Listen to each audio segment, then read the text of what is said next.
Bonjour à toutes et à tous, je vous souhaite la bienvenue dans cette vidéo où j'ai le plaisir aujourd'hui d'interviewer Sandrino.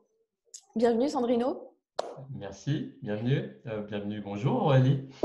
Salut. Et donc aujourd'hui, la thématique que j'avais envie d'aborder avec toi, c'est qu'est-ce qui se cache derrière une rupture? Parce que c'est pour moi une thématique qui est intéressante, que ce soit d'ailleurs ta communauté ou ma communauté, étant donné qu'on est dans les relations interpersonnelles et notamment les relations amoureuses. C'est vrai que la rupture, que ce soit aussi bien pour moi sur le plan personnel, en l'ayant vécu, c'est quelque chose quand même qui est douloureux, qui n'est pas du tout confortable. On ne vit pas une rupture de la même manière. Mais en tout cas, de ce que j'ai remarqué aussi, c'est qu'après une rupture, il y a beaucoup de choses qui se passent et il y a des choses à comprendre, il y a des choses aussi à travailler. Et si on ne le fait pas, moi, ce que j'ai remarqué, c'est qu'on est capable de reproduire les mêmes schémas et les mêmes problématiques dans une relation. Donc voilà, je voulais tout d'abord pouvoir te laisser la parole pour te présenter et que tu puisses rebondir sur cette thématique qui, je trouve super intéressante en tout cas. Il y a une chose intéressante que tu as dit, c'est qu'on rencontre tous des ruptures. Alors, Oui. je vais d'abord me présenter. Je m'appelle Sandrino Moncinelli, je suis coach en relations amoureuses et en développement personnel, parce que pour moi, les deux thématiques sont bien entendu liées. Depuis 2012, j'ai créé un blog qui s'appelle Réussir ses relations, avec une chaîne YouTube qui porte le même nom. Et j'accompagne des hommes et des femmes de tout âge, on va dire, à mieux réussir leurs relations amoureuses, sachant que généralement, elles viennent quand il y a un problème et non pas quand tout va bien, ce qui paraît plutôt Mhm. naturel. Et les personnes arrivent souvent après la rupture ou lorsqu'elles sont, ou lorsque quelque chose ne fonctionne pas dans leur couple, mais qu'elles sont déjà à un stade très avancé. Oui. Donc le but pour moi, c'est de leur apporter de la conscience, d'essayer de leur faire mieux comprendre ce qui se passe en elles, ce qui se passe au sein de dans leur relation avec la personne, d'essayer de comprendre. Et s'il n'est pas trop tard, peut-être c'est de réparer, on va dire, quelque chose, de se reconnecter avec la personne avec qui elles sont, ou leur ex peut-être, si elles le souhaitent, si c'est encore faisable. Et sinon, c'est plutôt dans un travail de reconstruction. Mais ce qui est important pour moi, c'est surtout la compréhension de la rupture et souvent ce que cache la rupture, le thème, on va dire, de cette interview. Ouais. Donc, dans ce que tu me dis, c'est que toi, je suppose, c'est que tu as déjà accompagné plusieurs personnes qui, justement, ont vécu une rupture. Et donc là, il y a tout un travail de reconstruction et des fois aussi, dans ce que j'ai pu voir, de reconquête, en tout cas l'envie de Mhm. reconquérir l'ex en question. En tout cas, est-ce que tu peux m'en dire plus et nous en dire plus sur, en général, euh, les questions qui se posent ou en tout cas les interrogations qui se posent, en tout cas pour les personnes qui viennent te voir suite à une rupture? Souvent, les personnes cherchent de la clarté, elles cherchent à comprendre. Et souvent, d'ailleurs, elles viennent avec les questions qui, au final, ne sont pas les bonnes questions, mais elles ne le savent pas à ce moment-là. Euh, c'est rare qu'une personne vienne uniquement pour se reconstruire, par exemple. Souvent, la personne, elle a une douleur en elle. Elle s'est faite quitter, par exemple, ou elle est proche de se faire quitter. Et elle va essayer de comprendre. Et souvent, elle va poser des questions comme mais pourquoi il a agi comme ça? Il m'avait dit que il m'aimait, mais il m'a quitté. Des choses qui finalement sont compréhensibles, hein, bien entendu, mais vont pas la faire avancer. Et surtout, des questions souvent pour lesquelles nous, on peut pas, enfin, accompagnant, on n'a pas la réponse de pourquoi son ex a fait ça, pourquoi il l'a quitté alors que, bien que très souvent, en creusant un petit peu, il suffit de poser quelques questions et on se rend compte que l'ex, avant d'être un ex, lui a fait quelques remarques, a dit des choses qui n'ont pas été prises en compte et qui ont abouti à la rupture. Et donc, l'objectif, c'est d'amener la personne à lui faire prendre conscience qu'il y avait déjà des signes précurseurs, il y avait déjà des alertes, parfois il n'y en a pas, hein, mais parfois il y en avait, et que ces alertes, elles soulevaient une problématique qu'elles n'ont pas prise en compte. D'accord. Hmm. Alors, le but, c'est pas d'aller dans les regrets, dans la culpabilité, parce que souvent les personnes viennent avec ça. J'aurais dû me comporter comme ça, j'aurais pas dû faire ça. Le but, c'est pas de se fouetter après la rupture, mais c'est simplement de comprendre pour ne pas répéter et surtout d'identifier s'il y a un travail à faire personnel qui va au-delà de la ni enfin, au-delà de la reconquête ou au-delà du besoin de surmonter la rupture, de la reconstruction, c'est-à-dire peut-être de se retrouver soi-même d'abord et de comprendre qu'il y a une blessure en nous. Voilà. Ouais, ouais. Et d'ailleurs, tu vois, ça me fait sourire parce que tu posais la question de dire et savoir s'il y a un travail à faire. Mais est-ce que ça arrive dans des situations qu'il n'y ait aucun travail à faire au final, s'il y a une rupture? Euh, je pense que dans toute rupture, pour moi, une rupture, c'est une expérience de vie avec des bons moments et des mauvais moments. Enfin, des Moins moments hauts et des moments agréable. bas, on va dire, hein, parce que sinon, si ma copine m'entend, elle ne va pas être contente. Je veux dire, il peut toujours avoir des doutes dans une relation, ça peut être normal, on va dire, surtout sur le long terme. Mais pour moi, une rupture, c'est une expérience de vie qui nous apprend des choses sur nous, sur l'autre, sur la vie en couple aussi. Et c'est surtout au fur et à mesure de nos relations et donc de nos expériences de vie qu'on va acquérir une maturité dans la relation euh, pour améliorer les futures relations d'ailleurs, parce qu'on n'est plus quand même, malheureusement, hein, on va dire, dans un modèle une vie, un boulot, un partenaire. On est quand même maintenant sur plusieurs partenaires, plusieurs expériences professionnelles, plusieurs travails, plusieurs entreprises. On n'est pas comme la génération de nos parents, de nos grands-parents. Et donc, il faut aussi s'adapter à ça. Et la maturité, elle va venir avec l'expérience. Comme l'expérience professionnelle, pour moi, je rapproche beaucoup le domaine des relations amoureuses avec les relations, enfin, le domaine professionnel finalement. On acquiert de l'expérience en changeant d'entreprise, en changeant de bureau, en changeant de collègue, en changeant de type de travail. Et là, c'est la même chose. Tu vas sortir avec quelqu'un qui a une certaine caractéristique, une certaine personnalité. Votre relation, elle sera unique entre vous deux. Cette relation, si elle ne fonctionne pas, tu vas sortir avec quelqu'un d'autre quelques temps après qui va être différent. Tu vas créer une nouvelle relation qui va être différente. Ça va t'apprendre des choses et ça ne va pas t'apprendre les mêmes choses. Et au fur et à mesure, tu vas apprendre de l'autre, lui va apprendre de toi et vous allez tous les deux apprendre de la relation et tu vas repartir enrichi de ça. Donc pour moi, une rupture, c'est douloureux, mais avant tout, il est important de repartir en capitalisant dessus pour devenir quelqu'un, je veux dire, de meilleur, de plus épanoui, de plus mature, de plus conscient, pour mieux réussir nos relations dans le futur. C'est Ok, ça l'objectif. Enfin, c'est s'élever, on va dire. C'est pas de dire ça, hein, c'est pas forcément spirituel, mais c'est de s'élever, de devenir quelqu'un de plus conscient pour pas subir. Tu parlais de schéma répétitif tout à l'heure. La problématique principale que je vois, c'est qu'on peut faire des erreurs dans la relation. Forcément, c'est pas grave, c'est comme ça, hein. On fait tous des erreurs. Mais le problème, il est quand tu répètes tes erreurs. Le problème, il est ouais, quand tu n'apprends pas de tes erreurs. Le problème, c'est quand tu te fais du mal et que tu continues à te faire du mal et que tu fais des mauvais choix dans ta vie. C'est ça la problématique principale. Et le but, à un moment donné, c'est de casser tout ça et de faire prendre conscience à la personne qu'elle est en train de s'auto-saboter, elle est en train de se détruire et elle est en train de faire tous les choix qui sont mauvais pour elle pour diminuer l'estime qu'elle se porte au fur et à mesure. Et c'est d'inverser ça pour entrer plutôt dans un cercle vertueux pour que ses choix soient meilleurs, pour qu'elle comprenne mieux ce qui se passe dans ses relations dès le début de la relation, qu'elle communique mieux, qu'elle comprenne mieux l'autre, qu'elle écoute mieux l'autre, mais qu'elle sache aussi s'affirmer et qu'elle réussisse du coup à améliorer au fur et à mesure ses relations euh, successives, tout simplement. ok, top. Du coup, il y a deux questions qui me viennent là. La première, c'est concrètement, quelles sont pour toi les bonnes questions à se poser quand on est dans une rupture, qu'on est en Mhm. train de traverser une rupture? Et quelles sont les étapes importantes à passer avant de pouvoir s'ouvrir à une autre relation? La durée, ouais, ça va pas être facile, mais oui, je vais y répondre. Quelles sont les bonnes questions à se poser? Pour moi, il y a une grosse question sur laquelle il faut partir, c'est pourquoi, cette relation n'a pas fonctionné? Pourquoi? Sachant que parfois, on a un rôle à jouer dans cette rupture. D'accord? Quand on est, par exemple, extrêmement jaloux, on va avoir un impact négatif sur la relation. La personne, elle va nous supporter peut-être au début parce qu'elle a des sentiments, parce qu'on lui plaît. À un moment donné, elle ne va plus nous supporter, elle va nous quitter. D'accord? Donc là, on aura un impact négatif dans la relation. Et le pourquoi ça n'a pas fonctionné, ce sera ben, à cause de mon comportement. euh, j'ai eu un impact négatif sur la personne, je l'ai étouffée, elle est partie. Et si ce comportement, je le reproduis dans le futur, dans une autre relation, il faut que je comprenne que je vais détruire cette relation comme j'ai détruit la première. je Mhm. vais impacter négativement et du coup, je ne vais jamais pouvoir être heureux.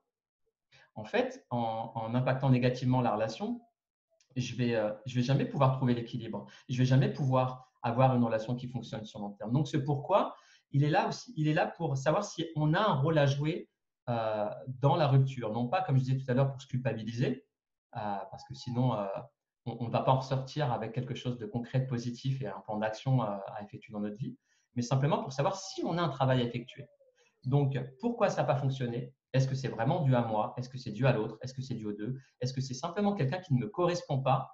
Et si c'est quelqu'un qui ne me correspond pas, la prochaine fois, je vais faire en sorte de choisir quelqu'un qui me corresponde un peu plus, Mhm. d'accord? Même si on ne peut pas faire des choix parfaits, hein. On peut éviter des choix par rapport à nos expériences passées, on peut faire de meilleurs choix, mais on fera toujours des erreurs où on pensera avoir trouvé le bon partenaire et ça ne va pas fonctionner pour des tonnes de raisons. Mais ça allait comprendre vraiment la cause de la rupture pour savoir si on a quelque chose à travailler. Et bien sûr, au fur et à mesure, c'est de distinguer qu'est-ce qui est de notre ressort, qu'est-ce qui est du ressort de l'autre. Parce qu'il y a aussi quelque chose à savoir, c'est que nous, on a des fois un travail à faire, mais parfois l'autre, il a un travail à faire aussi de son côté. D'accord? Et nous, on ne va pas pouvoir faire le travail à sa place. Et souvent, les personnes, elles aimeraient que l'autre change, mais donc elles aimeraient qu'elle change pour elle parce qu'il a des sentiments, mais ce n'est pas suffisant. La personne, elle a des blocages, elle a un historique, elle a un contexte, elle a ses propres blessures parfois, et c'est ce qui va la bloquer. Donc, on a deux personnes, deux humains, qui ont parfois leurs propres blessures, leur propre histoire leur rupture précédente, peut-être parfois qu'elles n'ont pas fait le deuil de leur ancienne relation. Et c'est ce mélange des deux personnes qui va arriver. Et pour que ça fonctionne, il faut certains des ingrédients, mais effectivement, il faut aussi que les personnes elles soient prêtes à se rencontrer au moment où elles se rencontrent euh, et qu'elles soient prêtes surtout à s'engager dans une relation dans le long terme et qu'elles aient les aptitudes à le faire. Et il faut comprendre que nous, on n'est pas responsable du problème de l'autre, en fait. On ne peut Ouais. pas résoudre ses problèmes à sa place. On n'est pas des infirmiers, on n'est pas des médecins, on n'est pas des thérapeutes. Enfin, si, mais ce n'est pas notre rôle dans le couple. On peut le faire pour des personnes extérieures, mais on n'est pas là pour soigner la personne qui est avec nous. On peut l'écouter, on peut lui faire du bien, on peut échanger, on peut communiquer, on peut s'élever ensemble, mais on n'est pas là pour la soigner. Donc Ouais. C'est ce que voilà, j'appelle et le syndrome du sauveur ou de la sauveuse, quoi. C'est cette volonté à exactement. vouloir se dire mince, il y a Et quelqu'un ce qui a qui, besoin de mon aide. mais c'est ça, mais en fait, ce qui est important, c'est de comprendre juste qu'on a une responsabilité dans toute relation, mais qu'elle est limitée à 50% de la relation, quoi. Bien sûr, avec notre 50%, on peut faire échouer la relation, comme je disais, avec la jalousie, avec pas mal de comportements qui sont destructeurs, on va dire. Euh, mais même en faisant notre maximum, même en étant parfait, la relation, elle peut échouer du coup à cause de l'autre, parce que l'autre a une blessure en lui, parce qu'il n'a pas oublié son ex, parce qu'il n'est pas prêt à s'engager, parce qu'il a peur de l'engagement. Et ça, nous, on ne peut rien y faire. Et ce n'est pas parce qu'il nous aime et parce qu'on est quelqu'un de parfait ou qu'on se donne à fond dans la relation que ça va fonctionner. Et ça, il faut simplement que la personne en prenne conscience, tout simplement, de ses Oui, c'est ça. limites dans la relation. Bon, ce que tu dis là, c'est vrai, c'est vraiment, je te rejoins là-dessus, hein, c'est prendre conscience déjà de ses propres bagages personnels par rapport à l'histoire, parce que on peut être heurté par aussi les relations précédentes qui n'ont pas fonctionné. Mais en général, si on remonte à la source, et je pense que tu es d'accord avec moi, le but c'est de remonter à la source et c'est de voir qu'en général, il y a des blessures plus profondes qui remontent à l'enfance et il y a des peurs. Moi, ce que je remarque, c'est souvent la peur de l'abandon, du rejet, de la trahison. Mais tu sais, les 5 blessures de l'âme de Lise Bourbeau, Mhm. tous chatouillés par ces blessures. L'autre aussi, et c'est clair que quand on rentre dans la relation, on rentre déjà avec souvent un poids sur le dos, souvent des programmations, des croyances limitantes, et le partenaire va venir appuyer aussi là où ça fait mal, comme nous, on est capable d'appuyer là où ça fait mal. Donc, c'est de pouvoir prendre conscience aussi de ça quand on rentre dans une relation, c'est qu'on rentre avec une histoire et l'autre rentre aussi avec une histoire. Mais c'est justement là, on peut faire le lien avec le thème, ce que cache la rupture, parce qu'en fait, quand tout va bien, on va dire quand tout va bien, quand on est en relation avec quelqu'un et qu'on ne connaît pas encore la rupture et que la personne ne nous quitte pas, même si on n'est pas satisfait, même si les comportements ne sont pas forcément bons, on ne va pas s'en rendre compte. C'est quand ça va s'arrêter et qu'on va être confronté à nous-mêmes et qu'on va pas, on va essayer de revenir avec cet ex, mais il ne veut pas de nous, il nous rejette, que là, on peut se remettre en question. D'accord? Alors, il y a certaines personnes qui ne vont pas se remettre en question, qui vont se remettre trop rapidement en couple. Tu parlais justement du délai à partir de quand on se remet en couple. mais les personnes, elles vont se fuir, donc elles ne vont pas vouloir, quelque part, c'est peut-être inconsciemment, elles vont peut-être se fuir inconsciemment Ouais. et elles vont se remettre en couple parce qu'on va dire, bon, mais ça n'a pas fonctionné là, et tout de suite, bah, maintenant, en plus, avec Internet, avec toutes les applications de rencontres, c'est très facile de retrouver quelqu'un, d'avoir un semblant, on va dire, de couple, hein, en se remettant rapidement avec quelqu'un, plaire à quelqu'un, si on a un physique attractif ou pas. On va sur Tinder, on se fait une date dans 2 jours ou même pour le soir même. On peut se remettre rapidement en couple, faire des rencontres rapidement et puis peut-être se mettre en couple rapidement. Ça peut se faire très très rapidement par rapport au passé. Et donc, on va butiner un petit peu de relation en relation sans voir les choses. Mais les personnes qui viennent, souvent, c'est qu'à un moment donné, elles lisent des articles sur Internet ou des vidéos et elles se disent, mais et quand elles lisent des articles non pas juste orientés sur la récupération d'ex, du type je vais vous expliquer comment la méthode magique pour récupérer votre ex, vous faites ça et tout va bien se passer, silence radio, suis-moi, je te fuis, voilà. Et s'il y a des articles qui les élèvent un petit peu plus en conscience, c'est-à-dire qui leur expliquent, mais écoute, derrière ce que tu as connu, derrière ta relation fusionnelle, derrière le fait que tu t'es attaché en 2 semaines à quelqu'un que tu ne connaissais pas et que pour toi c'est devenu la personne la plus importante de ta vie, il y a quelque chose de caché. Si tu t'es attaché en 2 semaines et que tu as envie de mourir alors que la personne, il y a 2 semaines, tu ne la connaissais pas, ce n'est pas un hasard. Ce n'est pas parce que tu l'aimes, ce n'est pas vraiment de l'amour. C'est que derrière, il y a une blessure. Et si tu es au fond du trou alors que tu viens de le connaître il y a 2 semaines et que ta relation, elle est toute récente et il s'est quasiment rien passé, que pour toi, c'est comme si c'était un drame, comme si ça faisait 25 ans que tu étais avec la personne, c'est qu'il y a quelque chose d'ancré en toi qui est beaucoup plus profond que ça, qui est beaucoup plus ancien et c'est une blessure. Et à partir du moment où la personne, elle va lire un contenu, un article, une vidéo qui va commencer à lui faire comprendre que derrière sa blessure, derrière sa rupture, il y a quelque chose d'autre. Et que finalement, si on lui explique un petit peu, on lui donne quelques indications, euh, quelques connaissances, on va dire, on va un petit peu lui faire prendre conscience de ça, la personne va se dire, mais c'est vrai, en fait, je suis en train de répéter des choses où c'est bizarre quand même que je me sois mis dans cet état-là à cause de quelqu'un que je viens de connaître et que finalement, je m'attache vraiment très, très vite aux personnes. Mm. Et ça, c'est un exemple, hein, ça peut être beaucoup d'autres choses. Et, euh, et là, elles vont commencer à consulter, aller voir un thérapeute ou un coach. Et au fur et à mesure, elles vont prendre conscience qu'effectivement, il y a une blessure cachée. Et cette blessure, comme tu le dis, c'est une blessure qui généralement vient de la petite enfance et de l'enfance. Blessure Ouais. d'abandon. Ouais, je remarque surtout blessure d'abandon et de rejet. C'est souvent les principales. Tiens, je vois ton petit bout Alors, je suis derrière. désolé. Bon, c'est un petit rituel. Attendez, une petite seconde. Ciao, on va, il est là. Bon, souvent, je fais des coachings de groupe et il vient me faire un bisou. Ça va. Donc, Eh ben, c'est parfait. De toute façon, moi, voilà. Bon, oui. Mais en tout cas, dans ce que tu dis, c'est vraiment intéressant parce que là, tu vois, tu parlais de quelque chose qui pour moi est assez flagrant, c'est-à-dire on se dit, mince, ça fait 2 semaines que je suis en relation et déjà, je suis en train de vivre un ascenseur émotionnel, j'ai peur de perdre l'autre, j'ai des angoisses, ça, c'est assez flagrant. Mais même au sein d'une relation, par expérience avec les femmes que j'accompagne, même, tu vois, après 2, 3 ans, 10 ans de relation de couple, à un moment donné, quand on devient plus que l'ombre de soi-même et qu'on s'éteint complètement, il y a aussi quelque chose. Parce que tu vois, il y a des relations où c'est flagrant, il y a une passion, une intensité qui est un peu trop débordante au début, mais tu as aussi les relations où les petites choses toxiques vont se tisser, mais de manière insidieuse. Et à un moment donné, c'est au bout de quelques années où on se dit, mais mince, mais qu'est-ce que je suis devenue en fait? Et on s'en était pas rendu compte. ouais, c'est vrai que je remarque, moi, je vois, enfin, après, je remarque qu'il y a 2 typologies de personnes qui viennent me voir. Je n'aime pas si c'est un typologie, ça fait un peu. Mais bon, 2 types de personnes qui viennent me voir. Il y a des personnes qui n'arrivent pas vraiment à- à pérenniser une relation. C'est-à-dire vraiment, elles sont plutôt généralement dans la trentaine. Alors, ça peut commencer plus tôt, bien sûr, hein, mais dans la trentaine, elles n'arrivent pas à construire leur relation sur le long terme à cause de leurs blessures, justement, parce qu'elles n'arrivent pas à adopter le bon comportement, parce qu'elles ne se respectent pas, parce qu'elles ne s'aiment pas, parce qu'elles ont une mauvaise opinion d'elles-mêmes, et donc ça va impacter leur relation dès le début. D'accord? Et la deuxième, c'est ce que tu as dit, c'est des personnes qui ont, par exemple, qui ont vécu 15 ans, 20 ans, 25 ans, 30 ans avec la même personne. Souvent même, c'était leur premier amour hein, d'adolescence ou quand elles avaient 20 ans. Elles ont 50 ans, 45, 50 ans. Et là, la personne les quitte. Et généralement, elle ne quitte pas pour personne, elle les quitte pour une rencontre qu'elles ont fait au boulot. Donc, elles étaient mariées, elles ont eu des enfants. et elles se retrouvent un peu toute leur vie. Leur seule référence, c'était leur vie de famille, leur enfant et tout ça, toute leur vie, en fait, elles se sont jamais connectées à elles-mêmes. Elles n'ont pas eu l'occasion de le faire.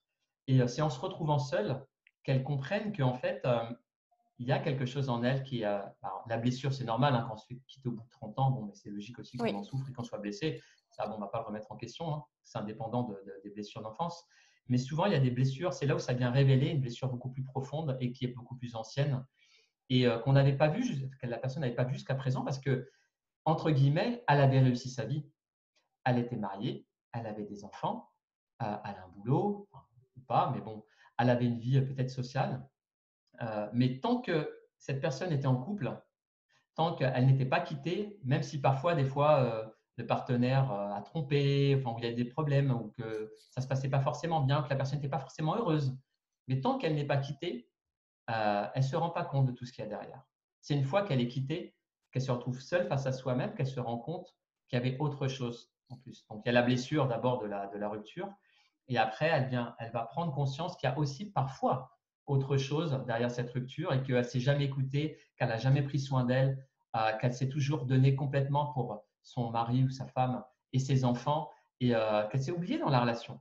Et elle ne mm, s'est pas oubliée par hasard, elle s'est oubliée tout simplement parce que il y a une blessure en elle qui fait que elle a jamais, elle s'est, elle s'est jamais, elle a jamais pris soin d'elle-même quelque part. Je veux dire, où l'amour, elle allait chercher l'amour d'elle-même à travers l'amour de sa famille, à travers ce qu'elle faisait pour les autres. Et c'est à tout partir à de ce fait. moment-là qu'elle va pouvoir enfin travailler sur elle-même pour finalement initier une deuxième partie de vie qui va être différente et qui pour moi sera plus épanouie en tout cas, même s'il sera plus difficile forcément de redémarrer à 50, 55 ans, mais elle sera peut-être plus heureuse personnellement. Elle va Ouais. aller chercher son bonheur chez elle ou son épanouissement chez elle plutôt que dans le fait de donner à ses enfants et à sa famille. Mais là, tu vois, tu viens de souligner quelque chose d'important et que je remarque aussi hein, chez la plupart des personnes que j'accompagne, c'est euh, à la base ce manque de confiance et d'estime de soi qui nous amène à souvent aller chercher à l'extérieur, et souvent c'est chez un partenaire ou une partenaire, d'aller chercher à l'extérieur de soi ce qu'on n'est pas capable de s'offrir à soi-même. Et c'est vrai que en tout cas pour moi, c'est aussi un des prérequis pour pouvoir favoriser une relation de couple qui soit sereine, qui soit stable, qui soit saine, c'est de pouvoir déjà apprendre à s'aimer, à se faire confiance et à savoir ce que l'on veut, c'est-à-dire ce que l'on aime, ce que l'on n'aime pas. Et pour moi, il y a aussi une notion d'affirmation de soi aussi dans le fait de oser pouvoir affirmer ce que l'on aime et ce que l'on n'aime pas pour que justement, dans la relation, on ne se laisse pas choisir par le premier ou la première venue, mais qui est vraiment aussi un choix conscient de dire j'ai envie de m'offrir le meilleur et j'ai envie d'y mettre le meilleur dans cette relation. Oui, effectivement, et notamment parce que à partir du moment où tu t'aimes pas, tu vas avoir besoin de te rassurer. À partir du moment Oui, où tu n'as pas confiance en toi, tu vas avoir besoin aussi de te rassurer sur toi-même. Et si tu t'aimes pas et que tu ne te fais pas confiance, tu ne t'affirmes pas, tu vas faire les mauvais choix, tu vas adopter les mauvais comportements, tu vas faire peser tes incertitudes, ton insécurité affective sur ton partenaire et forcément, ça va l'impacter de manière consciente ou inconsciente, hein. Parfois, ça va être une baisse de sentiment et la personne, à la base, peut-être elle t'aime, vous êtes dans la relation, tout se passe bien, mais sur le long terme, ça va diminuer. Ça va diminuer parce qu'en fait, il y a la personne qui est avec toi, elle va ressentir que tu n'es pas à l'aise avec toi-même. Et comment aimer quelqu'un qui ne s'aime pas quelque part? C'est difficile finalement. Tu vois. Aimer quelqu'un qui ne s'aime pas, aimer quelqu'un qui se rabaisse peut-être tout le temps, qui n'a pas confiance en elle, ça peut fonctionner, hein, mais je pense qu'il y a un impact négatif sur le long terme, une espèce de sape qui vient diminuer au fur et à mesure. Et c'est insidieux, tu parlais d'insidieux, je crois, de ce terme-là tout à oui, l'heure. C'est très insidieux, c'est-à-dire que ça se construit ou ça se déconstruit, hein, les sentiments au fur et à mesure dans le temps. Euh, Parfois par un processus naturel hein, d'habitude et de routine, mais parfois aussi parce que on n'aime plus vraiment qui est la personne en face de nous à cause de ces incertitudes. oui. Et du coup, effectivement, c'est problématique. Mais le problème, pour moi, ce qui pose le plus problème, c'est plutôt effectivement le fait que si tu t'affirmes pas, si tu t'aimes pas, si tu te fais pas confiance, tu vas rester dans des situations, une vie de couple insatisfaisante. Et tu vas avoir peur de partir. Tu parlais de peur tout à l'heure. Euh, Et la problématique principale que je retrouve, ce sont effectivement des peurs. Peur d'être quitté, peur de partir, peur de vivre seul. Penser qu'on a l'incapacité d'être autonome. Et c'est ça qui va faire que quelqu'un va rester en couple alors qu'il n'aime plus vraiment l'autre ou alors qu'il ou elle n'est pas heureuse dans son couple. Et on reste. On reste et à un moment donné, quand on reste dans une relation insatisfaisante avec quelqu'un qu'on n'aime plus vraiment, qu'est-ce qui se passe? En fait, c'est l'autre qui nous quitte. Donc, c'est pas un bon, c'est pas un bon. En fait, notre peur s'auto-réalise quelque part. En ayant peur de quitter l'autre, parce qu'on a peur d'être seul, finalement, on se retrouve seul. Donc, on auto-crée quelque part notre peur, enfin, elle s'auto-réalise à cause de notre comportement. Et on subit plus, du coup, on subit la rupture. Alors que si on était parti, on aurait pris notre courage à deux mains, on aurait fait un travail sur nous, bah, du coup, au moins, c'est nous qui aurions quitté la relation insatisfaisante, on aurait pu être plus fiers de qui on est, au lieu de subir la rupture, parce que subir la rupture, ça a un impact sur l'estime qu'on se porte. Forcément, quand on se fait quitter, c'est pas pareil que quand on quitte quelqu'un. Ouais. Et voilà, pour moi, c'est toute une question de choix qui sont liés, bien sûr, à ce que tu disais, nos peurs et nos blessures, tout simplement. Ok. Et bah, écoute, par rapport justement à tout ce qu'on est en train de se dire, quel serait pour toi, pour synthétiser aussi ce qu'on vient de se dire, quels seraient pour toi aussi les prérequis à prendre en considération pour justement apprendre d'une rupture et puis surtout rentrer dans une relation on va dire, sous un climat le plus favorable possible? Pour moi, alors comme je disais, pour résumer, il y a toujours de toute façon un travail d'introspection et qui doit être pour moi un travail de conscience qui doit durer toute notre vie, hein, cela dit, hein, vraiment toute notre vie, et qu'on doit appliquer dans tous les domaines de notre vie. Travail d'introspection sur nos histoires passées. Analyser nos histoires passées, comprendre ce qui s'est passé, comment on a réagi, pourquoi on a réagi comme ça, pourquoi on pense comme on pense, pourquoi on s'attache trop vite. Essayer de comprendre tout ça. Il y a des choses qu'on va pouvoir comprendre seul, il y a des choses qui, pour moi, à mon avis, sont difficiles à mettre en lumière seul et on a besoin d'un accompagnant pour ça, pour aller plus loin, pour avoir un insight, un élément extérieur qui vienne nous apporter cette conscience, cette prise de conscience et peut-être aussi cette maturité qu'on n'a pas. Parce que c'est difficile d'apprendre quand on n'a pas la maturité. C'est un peu comme si tu veux devenir champion du monde de tennis, mais tu ne prends pas de cours. Tu vois, tu vas regarder des vidéos sur YouTube, tu vas essayer de jouer, mais en fait, tu ne vas jamais atteindre un bon niveau. En fait. Et tu as besoin des connaissances extérieures. De la même manière que nous avons pris nos connaissances par la vie, mais aussi par la connaissance des personnes qui étaient là avant nous. D'accord. Pour moi, donc, c'est un travail d'introspection avant tout et un travail de connaissance de soi. Parce que sans la connaissance de soi, on ne peut pas y arriver. C'est-à-dire, il faut identifier les blessures, faire un travail sur ces blessures, donc de lâcher prise, d'acceptation, de pardon de ces blessures. Accepter, quand je parle d'accepter, c'est accepter qu'elles soient là, qu'elles soient présentes et les accueillir aussi comme elles sont, avec bienveillance. Elles sont là, on ne fera pas le passé. Il y a des personnes qui sont dans la colère, ils en veulent à leurs parents, et je peux comprendre tout à fait à cause de leur historique familial, mais ça ne va pas les aider à avancer, d'accord? Donc pour moi, il y a un travail d'acceptation sur toutes les blessures et de connaissance de soi et de comprendre les conséquences de ces blessures. Donc, un travail sur les blessures pour identifier les croyances qui ont été générées à cause de ces blessures, c'est-à-dire je suis nul, je n'ai pas de valeur, je suis moins bien que les autres, je ne suis pas intéressant, toutes ces conséquences, toutes ces croyances qui viennent nous pourrir la vie au quotidien, en fait, de manière souvent inconsciente. Et après, désolé. Et après, identifier les comportements qu'on a générés à cause de ces croyances et de ces blessures dans notre vie et qui ont un impact dans notre vie amoureuse. Du coup, ça, c'est plutôt les conséquences pratiques, c'est-à-dire, comme tu disais, les rôles que l'on prend dans nos relations, de quelle manière on communique avec l'autre, d'accord? Parce que notre communication verbale, non verbale, elle a un impact dans notre relation à l'autre. Et il va falloir apprendre à recommuniquer ou à modifier un petit peu notre communication. Et je sais que toi, d'ailleurs, tu es adepte tu pratiques la communication authentique Et bienveillante. et bienveillante. Authentique et bienveillante. Et ça, c'est important aussi. Mais ça, c'est un travail qui, pour moi, est à part, mais qui vient en complément aussi et qui est important. Mais derrière, il y a tout un travail de connaissance de soi. Une fois qu'on apprend à se connaître, à s'accepter comme on est, avec nos failles, nos vulnérabilités, et on prend conscience de nos qualités, mais qu'on prend aussi conscience de nos failles, de nos vulnérabilités, pour les accepter et les intégrer pleinement dans notre quotidien et dans notre relation aux autres, alors on apporte de la conscience. Et quand on rencontre quelqu'un, si on sait que c'est une mauvaise personne pour nous et qu'on a une faille et qu'on sait que ça va jouer dessus et que on va s'emmouracher de cette personne et qu'on va souffrir parce que ce n'est pas la bonne personne pour nous et on va dans le mur, eh ben on fait ce choix de ne pas continuer la relation ou de ne pas entrer en relation avec cette personne. Et tout l'enjeu se situe là. On met de la conscience, on comprend qui on est pour faire de meilleurs choix dans notre vie. Qui dit meilleur choix dit un chemin de vie qui va être différent, tout simplement. Ok, bon, bah écoute, je te remercie beaucoup, Sandrino, pour toutes ces informations.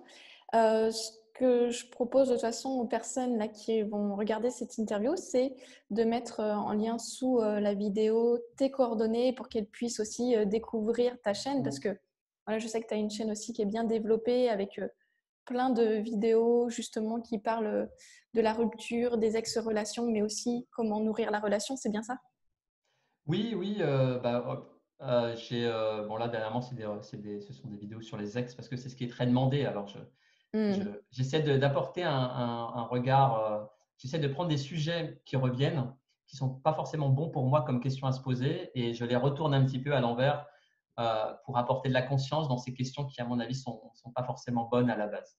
Ok, super. Mais ouais, oui, il y a il y a plusieurs playlists que j'ai fait, confiance, estime de soi, rupture amoureuse, trouver l'amour.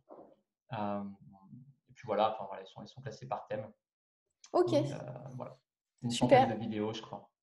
Eh bien, dans ce cas-là, de toute façon, pour ceux et celles qui sont intéressés de découvrir aussi Sandrino et puis la réponse à ces thématiques, de toute façon, je mets le lien de ta chaîne YouTube en commentaire. Et puis, écoute, merci beaucoup Sandrino Merci pour Aurélie. être intervenu. Et je te souhaite une très belle journée et belle journée aussi à ceux qui nous regardent. Merci à toi Aurélie. Bye Bonne bye. journée. Ciao.